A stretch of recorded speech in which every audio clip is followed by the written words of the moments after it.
वाळवंट तालुक्यातल्या प्रत्येक गावात आपण जाणार आहात? 100% जाणार आहे आणि रेखांकन तयार करण्यासाठी पहिल्यांदा मोजणी सामूहिक मोजणी होत असते, त्या मोजणीपासूनच विरोध करावा लोकांनी।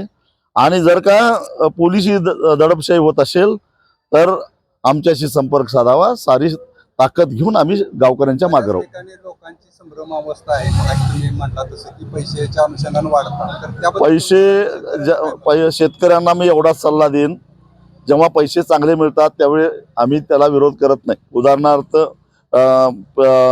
पेठ ते सांगली रस्ता रुंदीकरण विरोध नाही केला, सातारा ते कोल्हापूर रस्ता रुंदीकरणाला विरोध नाही केला, नागपूर रत्नागिरी महामार्ग नुकताच पूर्ण झाला त्याला रुंदीकरणाला जमिनी गेल्या विरोध नाही केला, कारण तुलनेनं शेतकऱ्यांना चांगल्या पद्धतीचे पैसे मिळत होते।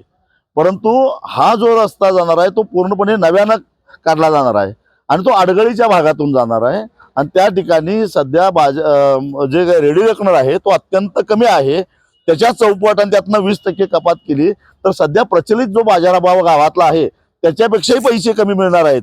म्हणून ज्याला असं वाटतं की मला जास्त पैसे मिळतात त्यांना आपला गट नंबर मला सांगावा, त्याला ऍक्च्युअली पैसे किती मिळतात हे मी सांगायला तयार आहे।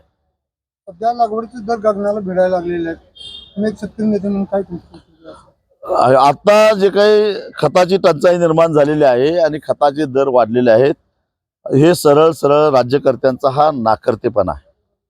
कारण आखाती देशामध्ये युद्ध सुरू झाल्यानंतर कच्चा माल जो काही आखाती देशातून येत होता त्याच्या वाहतुकीला मर्यादा पडायला लागल्या, डॉलर महाग झाला त्यामुळं जे कच्चा माल अजून महाग व्हायला लागला, शिवाय सरकारनं त्याच्यावरची असणारी सबसिडी कमी केली, जी खत कंपन्यांना सरकार सबसिडी देतं ज्याच्यामुळं आपल्याला परवडेल या दरामध्ये खत कंपन्या खतं विकत असतात, ती सबसिडी कमी केल्यामुळं या तिन्हींचा एकत्रित परिणाम म्हणून आज खताचे दर आकाशाला भिडलेले आहेत।